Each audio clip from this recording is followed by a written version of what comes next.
The Philippines consists of over 7,000 islands, inhabited by over 100 million people. The archipelago has, for thousands of years, been the natural melting pot of Asia. Through the ages, immigrants and adventurers from all over East Asia and as far afield as India and the Middle East have all found their way to the Philippines.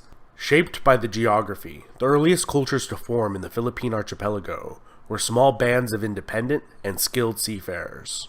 Between approximately 2,000 and 1,500 years ago, many mountains and hills were transformed into terraced farmland. Many still in use today are fed by ancient, sophisticated irrigation systems, channeling water down from the rainforests above the terraces, and it is said that the steppes, put end to end, would encircle half the globe. The Sahuin culture is one of the best early examples of extensive trade, cultural ties, and possibly immigration into the Philippine archipelago. Objects made from gold and glass, bronze weapons, tools, and mirrors were imported from the mainland. Throughout this cultural region, similar art and jewelry was crafted, and the cremation of the dead was ubiquitous. The Sahuin culture is thought to be the predecessors of the Cham people of Vietnam, who formed a venerable kingdom. From the period approximately from 300 AD to 1000, large numbers of Malays migrating from, or possibly fleeing, the rapidly expanding Srivijaya Empire began to populate the Philippines. During this period, the aboriginal Melanesian populations of the archipelago moved further inland, to the highlands and jungles where they still exist today, or intermingled with the successive waves of Malay newcomers, who brought two Indian religions, Buddhism and Hinduism, to the archipelago. Society became stratified into groups of 100 families or more, called barangays, each led by a headman, or datu.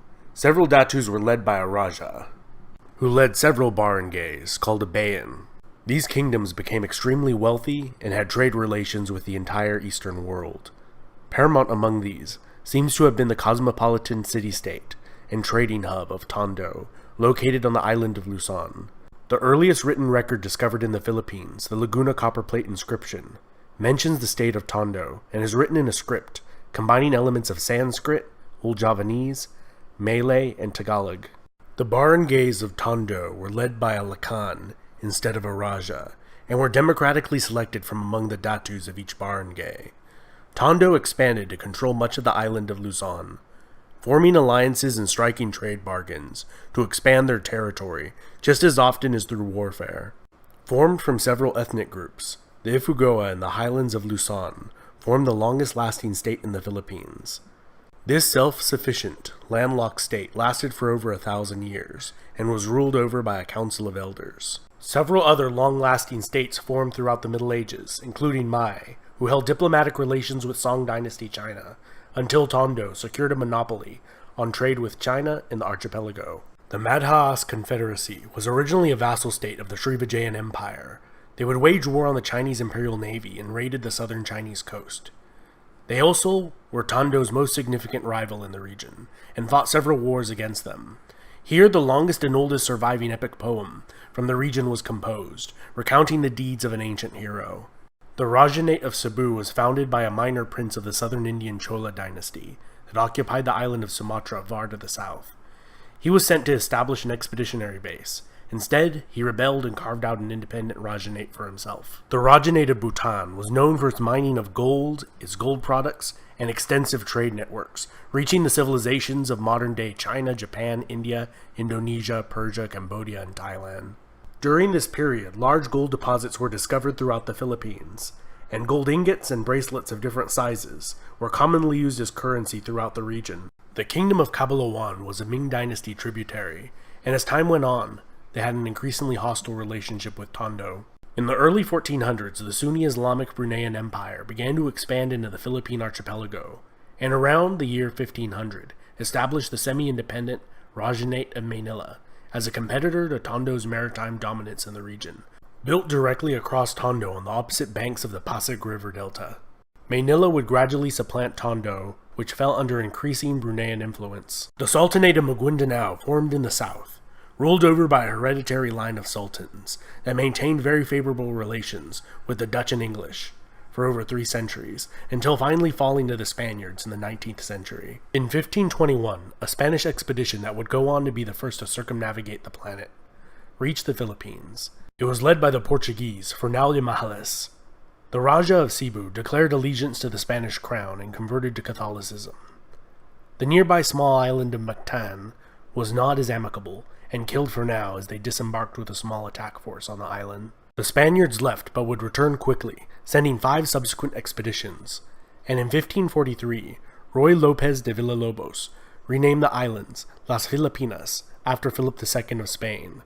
During the conquest of Manila, much of the city was burnt to the ground, and the Spanish settlement of Manila was founded there as the capital of the Spanish East Indies. In 1578, the Sulu Sultanate, a longtime vassal of the declining Empire of Brunei, became fully independent and would become a longtime foe of the Spanish.